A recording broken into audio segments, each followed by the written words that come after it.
that time again. Hello everyone, welcome back to my channel. This is Amy of Amy J's Creations, and this is my little spot where I talk about my cross stitching and if I've done any other hobbies, although lately it seems to be pretty much cross stitching.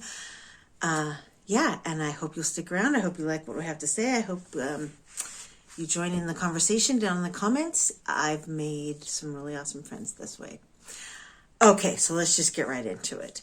I have a finished object. It's a mostly finished object. Let me show you.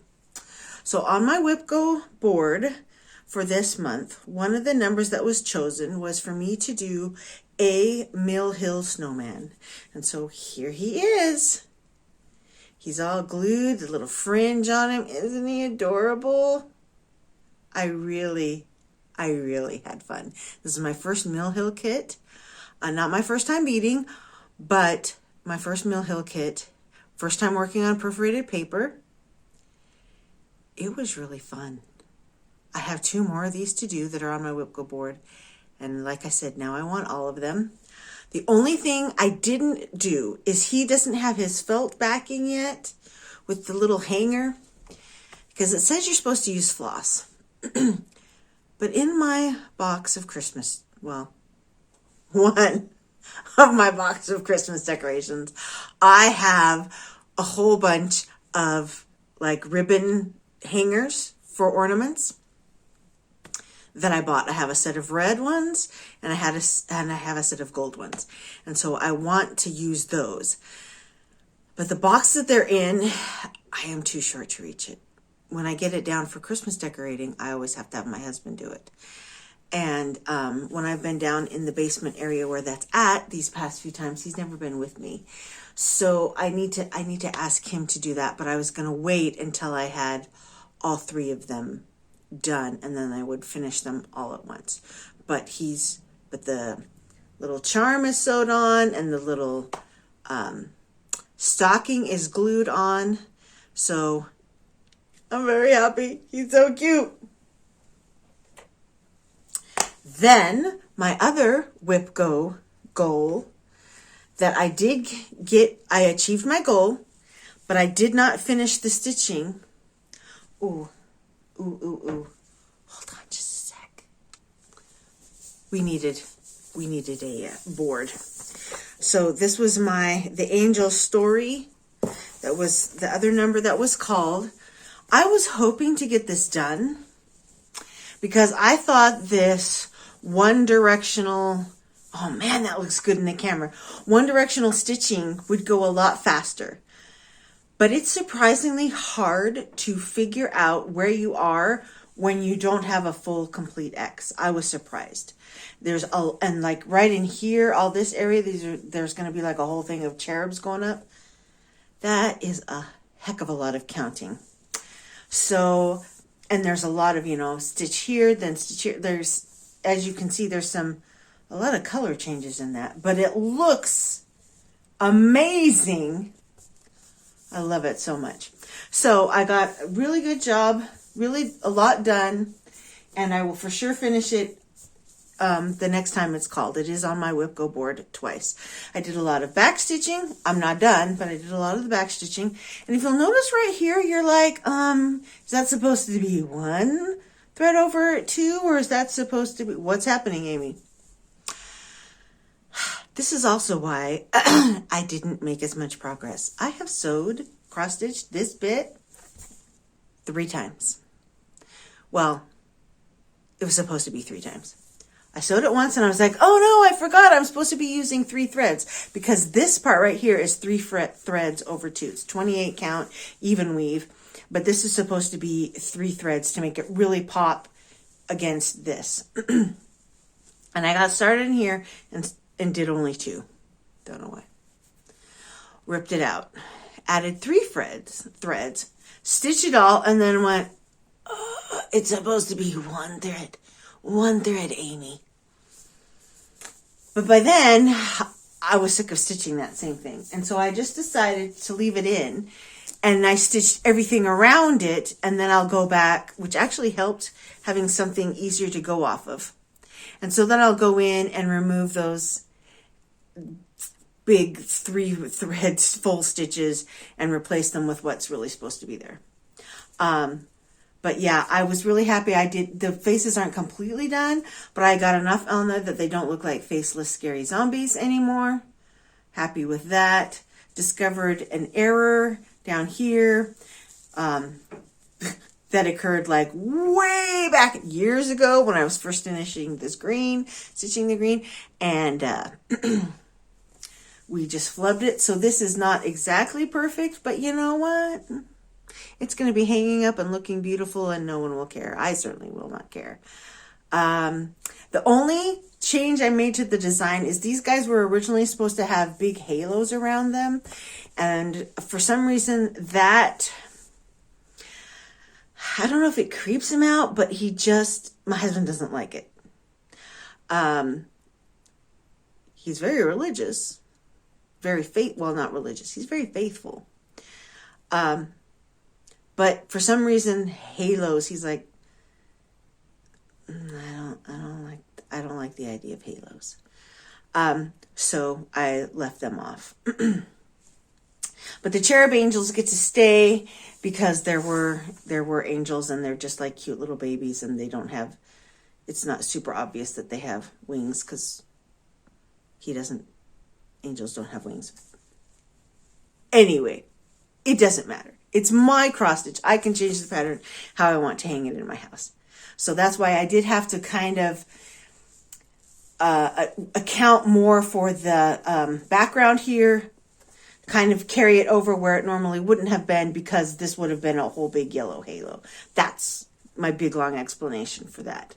But I have made a lot of good progress. There's going to be a lot of blue right in here. This will definitely get done the next time it's called. Then my 25/7 that I've kept up with pretty well. Some days I wouldn't stitch at all, but then another night I'd stitch on it for 2 hours while watching TV. So I figure that counts, and it's still got my thread and needle in it, because this is not reality TV. This is actual real life. So we don't stage things, and you get to just see them how they truly are. This thing is so big I can't even hold it all up. What I ended up doing though is I got finished stitching. Can you see that? Oh yes, you can. Got finished stitching the whole second row. And so then I did all the back stitch for that whole row. And it just changes the whole look of the piece, does it not? The only thing I'm still hemming and hawing in is I might go around with a green thread for a couple places where the trees are against the house. And I still am messing around with this. I've gotten several good suggestions. I'm just going to let it kind of marinate in my brain until I'm done. But yeah, so then I started on the third row. Now, this fireman house, for those of you who are just joining, has been finished for a really long time, because I am horrible at counting out fabric, although somebody did show me a fabric counter, and I've used it now like a big girl and a real cross stitcher with success. But when I started this, I knew that I would need to go one row all the way across and put in the next 3 rows down, so that I could confidently cut my fabric to the correct size, since it was on a giant full meter piece, and it was seriously like working on a blanket. I mean, it's still big, but can you imagine? So being able to finally get to the point where I felt comfortable cutting it down was a huge accomplishment. So this was already done, but I have started over here on the next house, and it's business, and it's the little florist shop, and that is going to look like this. There it is. You will notice that the red on the door is much brighter. I have changed most of the colors in the buildings to be more of a red in certain places, because I want it to be a Christmas piece. So that's one of my major changes, is if it called for a brown. A lot of the times I did a red instead. The only place I didn't, which I'm still debating pulling it out, is right here in this house, in the bookstore. But I did make the window panes a much brighter red. Yeah, so there's that. But if you'll notice a theme, both my WIPCO numbers that were called and my 24/7 are Christmas pieces. And they're lovely, and I love Christmas. Christmas is the greatest holiday in the world ever invented.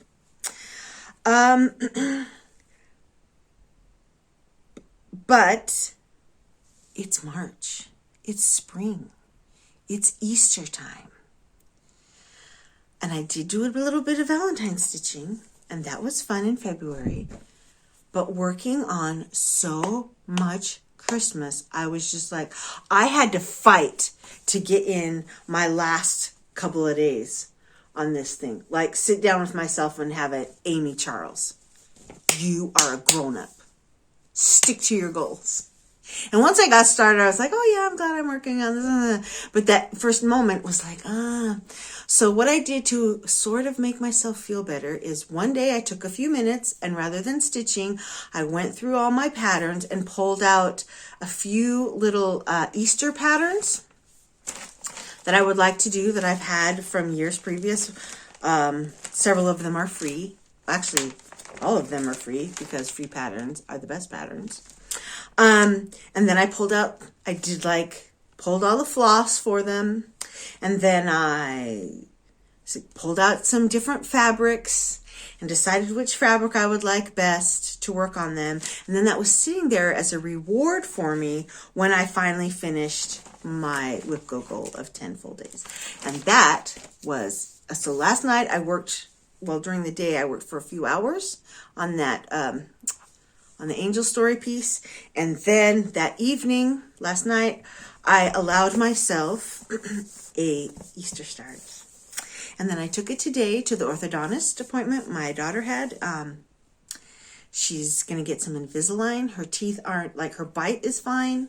She doesn't have like a severe overbite or anything, but her top teeth are widely spaced. She has like too much room in her teeth, and it's bugged her for a while. And my husband's new insurance from his new. So in Switzerland, your insurance is not connected to your job. Your insurance is a private insurance that the government requires everyone to have. So because of that, then the government it regulates the insurance companies, but the insurance doesn't come from the government, except that there is for if people who are born with birth defects and when you get super, super old and sick. But anyway, okay, so his company got bought out, and he worked for an insurance company, but they only insured buildings and like businesses, not people. And the new insurance company that bought them insures people and like cars and stuff. So he was able to combine all our insurance with his work insurance. And so anyway, that new medical insurance that we have covers braces 50% until they're 20. She turns 20 in August. So I called up the orthodontist and I was like, what can we do? And she's like, we'll get you in March. I called in January. That was as soon as they had. We go in. Invisalign is the biggest bulk of the charge is right up front because you get all the little, what do you call it? Forms basically that you have to stick your teeth into all at once from the lab. And so that's what we're doing. So that was today. And while she was there, I worked on this cute little bunny that I had started last night. This is from Lindy Stitches, the great and fabulous Stephanie. It's a free pattern, Peter's Day Out. I believe it's on her website. I subscribe to her newsletter, so I'm not sure if that's where I got it from. But you should, if you don't if you have never been there, you should definitely check her out. She has very whimsical, fun, quirky designs. And her, oh my gosh, her Flosstube, her sense of humor I just crack up all the time. Anyway, so this is Peter that I got a really good start on. And this is a little piece of 28 count even weave that I dyed myself with some of my Rit dyes that I brought home last summer from America. And the pieces, the other things that I've chosen are all small enough that they will all fit on here. So I'll have 4 little Easter pillows to add to my beautiful collection when I am done. The other 2 patterns that I'm going to, well, other 3 patterns that I'm going to be doing are, okay, are from Punkin. She has a blog. This woman has so much talent, and she's so generous because she charges nothing. She could be a designer, but she isn't. She makes these creations for herself, for her enjoyment, and then she puts them on her blog for anybody to download and use. And so she's got a little tiny bunny. And then over here in my super low budget project bag, which is also known as a, oh, I can't think of the word in English or in German. File? No, it's not a file folder. You're all screaming it at me. Anyway, you know what this is. There's the little bunny. I mean, sheep. So she's got a little bunny and a little sheep that I'm going to do. And then the other pattern is from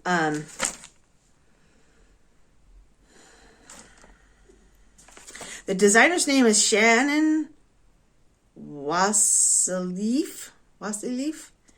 And I got this off of, I think, Fat Quarter Shop. But it's a little truck driven by a bunny, and there's like a bunch of Easter eggs in the back. So I'm going to make those 4 designs using these colors. Basically, I'm just going to be using a lot of the colors that came from Peter's Day Out, and from these 2 designs to do this, because I don't have the colors for this for some reason. Anyway, they'll all go on here.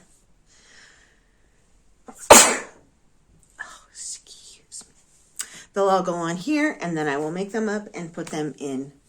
I have several little, I have a tier tray, and I have a couple Easter baskets, tiny ones made out of what they're like rectangly. My kids never used them. I got them from a friend. They're supposed to be for decoration, that I can put the little pillows in that are around the house.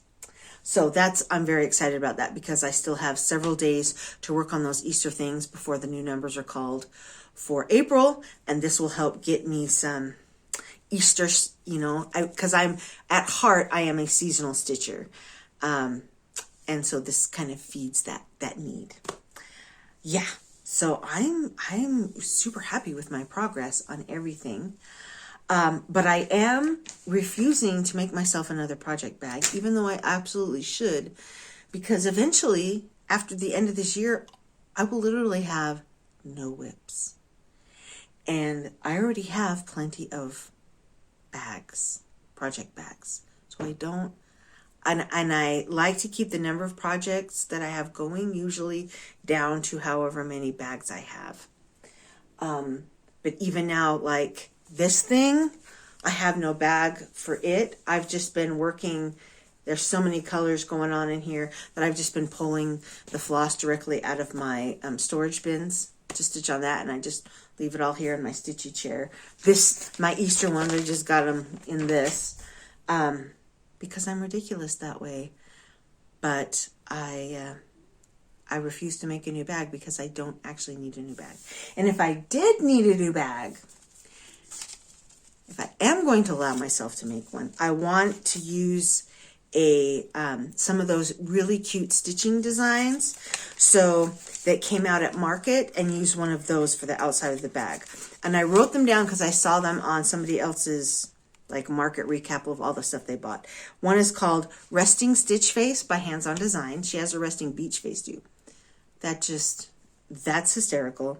And then there's another one that says Stitch All the Things, and I'm not sure who that's by, but one of those, I think I want to get that pattern, stitch it, and then I would allow myself to make a project bag using that. Yeah. Okay.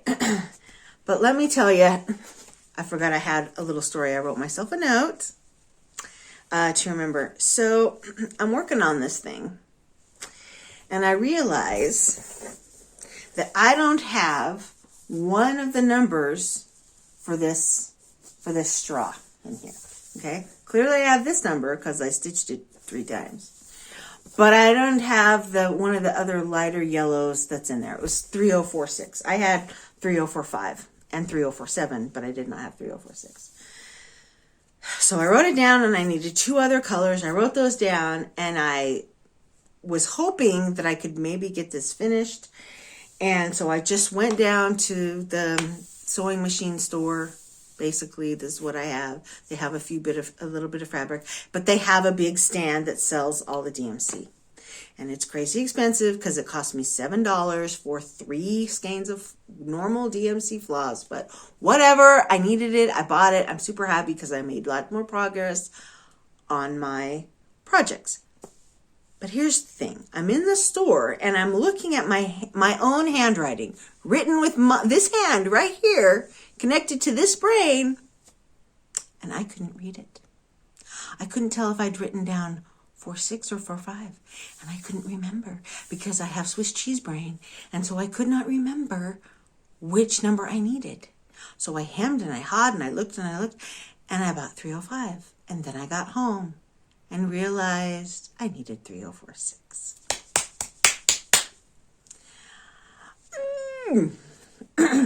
That kind of thing drives me up the wall. I'm fine spending money on things that matter, that I actually need, that are valuable, but wasting money on floss I already have because I can't read my writing makes me just frustrated beyond belief. And I was like, I don't want to go all the way down there and buy another skein of floss. Fine, whatever. I will just accept that I will not get this finished now. And I will wait until my daughter comes and brings me the new floss. But it was going to be really hard to make much more progress because it's so hard to tell what's going on in here. It's like, do one color for like a little bit of space and then go do all of the other color and then fill in with you know what I mean? It kind of builds on, and I couldn't really build on very well at all without that color. So I was really frustrated, but whatever, that's life, you know? I'll work on another section of it. And then I'm digging through my floss and I found the number.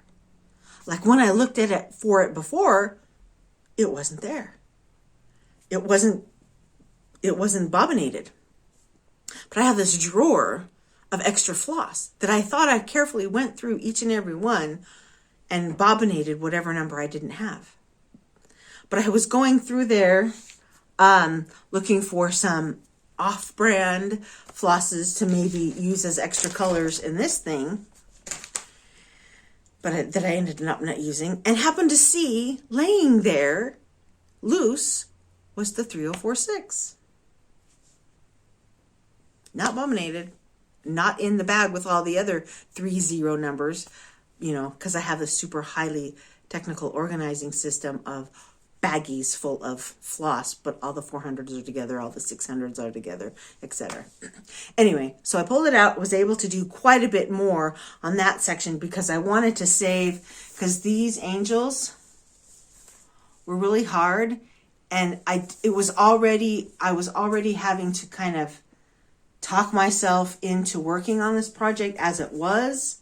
I didn't want to have to also talk myself into, come on, you can do this. I know it's a whole bunch of counting and it's super hard and you're sick of Christmas and you want to work on Easter. You know what I mean? So I was very happy that I was able to then work on that. Whew. Yeah. which has taught me that I need to practice my handwriting. I know I have horrible chicken scratch handwriting. I really, when it matters, when I'm writing down floss numbers, I need to be like, channel my inner third grade, learning cursive, doing it exactly the way the teacher taught me, writing my numbers. Ay caramba. So, my future plans are to continue with my 24/7, work on those Easter things, and then wait for the new WIPCO numbers to be called in April to see what new project I will get to work on. Fun plans for personal life. Tomorrow, I'm going to Basel, Switzerland to meet up with Dawn, Frosty X Stitch. We have been watching each other's videos for, it's my year anniversary on YouTube this month. It was like, I should have said it last time I filmed, but I didn't remember. So yes, I've been on YouTube for a whole year. Very exciting. Oh, I was going to do a giveaway. I have the giveaway.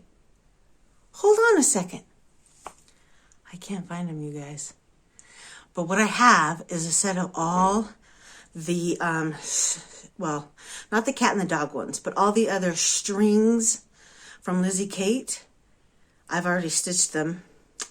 I was going to offer those as a complete package giveaway. So what we'll do is this, to celebrate my year anniversary, but also to try to bump me up a little.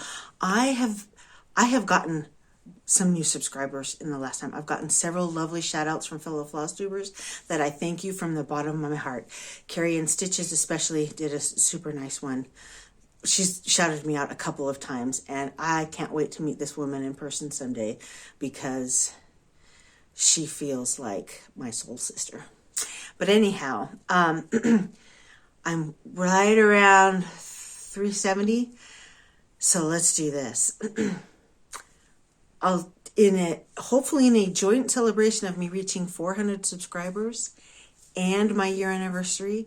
When I reach those 400 subscribers, I will do the giveaway, and that will give me time to find where all those patterns are and maybe add a couple other things to it. Swiss things, maybe. So, yeah, that's that. So yes, my 1 year anniversary, I'm going to go see Dawn. We're going to have lunch together and do a little stitching. Very excited about that. And we're thinking about, we're not thinking about, we are thinking of all the details of a European cross-stitchers retreat. They have them in England all the time. There is a whole big group that does it in the Netherlands. That's awesome. But there is nothing in Switzerland, and I don't think I've ever heard of a retreat in Germany, at least not that from people that I follow who cross-stitch there, because there's not a whole lot that make floss tubes. So we're thinking, we're really wanting to do a retreat located in Basel, and because Basel is it's got an airport there, so it's easy for people from all over Europe to come to. English/German would be the languages of the day, but there's enough super smart people who also speak French and Italian. So anyway, we just think that would be really fun. So we're getting together and trying to work out some details, and we're thinking definitely not this year, next year, or even the year after, because Switzerland, the Swiss people, you plan things well ahead of time. So like if we wanted to book a big hotel room for, hotel convention center area thing, with all the blocks of rooms for this summer, it's too late. It's too late. Those are gone. Like we could get 1 or 2 rooms, but we couldn't get enough for, 25, 30/50 people. We don't know how many are going to come. We couldn't get that many. So, plus we're hoping, we kind of want to wait because there's still a lot of travel restrictions due to COVID and other things, and the war now. So we're thinking like next summer, next fall even, of 2023. So we're going to get together and discuss that, and I'm super excited. And my Swiss fun fact for the day is something that I, over the years, have forgotten how special it is because I've gotten so used to it. But whenever new people move in, new Americans and other people, they're like, oh, that's so nice. And that is this. Because of how Switzerland is, almost everywhere you go, a town or city has a bit of forest or open land that is connected to it. Okay, downtown Zurich has a lake, doesn't really have forest, but then you have the I always say this wrong, Riedliberg, that is still technically part of Zurich, that you can get on a train at the main train station and go right up, and you're in, on top of this mountain, great view of the lake and the city, and you're in a, forest, and you can go on this really nice hike along the ridge of the hill. So even there. But like in the littler towns where we live and all around us, there's a bit of forest connected to almost every city. And in every city and in those forests or nearby, there is always a grill area that is owned and maintained by the city or the town or the village, because ours is a village. And the men, well, there's women too, who work in the forests. That's an actual job of maintaining the paths and healthiness of the forest trees and the wildlife that live there. One of their jobs is they provide firewood when they have to chop down older trees, or when they need to thin them out, or a storm has come and they have to, remove some trees that are about to maybe fall, and they don't want it to crush people who are walking on the paths through the forest. They will chop that up and put it for free near all the fire grills. They do this up in the mountains. You're hiking, and if it's an official fire spot, there's almost always pre-chopped wood waiting there for you. You might have to bring your own matches. You have to bring maybe your own starter of some kind, whether it be rolled up newspaper or lint from your dryer. That's a popular one. You stuff a toilet paper roll with lint from your dryer because it's lightweight and fit in your backpack easy. Something like that to help start the fire going, but there's always wood just there. So after church on Sunday, there's this park, just a regular old public park, just down the little walkway from our church, and we're like, hey, we're gonna go over and grill. And we always bring wood just in case, but no, there was wood there, pile of wood, ready to burn. I just think that's cool. They want people, not only tourists, but the people who live here, to be able to have access and full use of the beautiful nature that is all around us. And you can, unless it's been super rainy and the wood has gotten completely waterlogged, you've got your sausage, you've got a match, you can have a fire pit in the top of the Alps. It's awesome. It's awesome. Okay, so that is my Flosstube for today. I will see you again in 2 weeks. Please check my description below. I'm going to keep linking different Flosstubers who are the Under 1,000 Sub Club, lesser known, but that I have really enjoyed watching. Oh, that reminds me, one of those ladies is Elizabeth Martinez, Phantastitches. She has been making floss tubes. She's not new. She's been making floss tubes for years. She is an amazing stitcher. She says she's really slow, but I am surprised. She makes weekly things, and the progress that she makes on so many different projects in 1 week is mind-blowing to me. And she stitches a whole bunch of different styles and on different mediums, like kitchen towels and like she bought a regular dishcloth and cross-stitched on that. She's really good.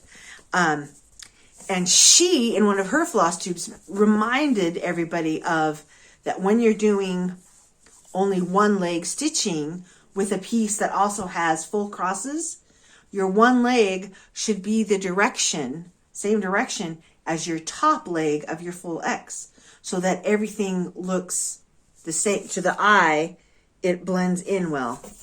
And I had never blown away by that. It had never occurred to me. And I was so glad I had watched her video and got that tip before I started all the background stitching, because to me, it makes a difference. And like every time I look at it, I'm so happy that I'm not got one thing's going this way and the other things, you know, going. It would drive me bonkers. And so thank you again, Elizabeth. So yes, please subscribe to her. And a few others that I put down in my description box, because there are so many great floss tubers who are just like me, people kind of isolated. Maybe they have a few stitchy friends, and they're not super popular, but they are doing amazing work. It's beautiful projects, and they have really good tips and ideas.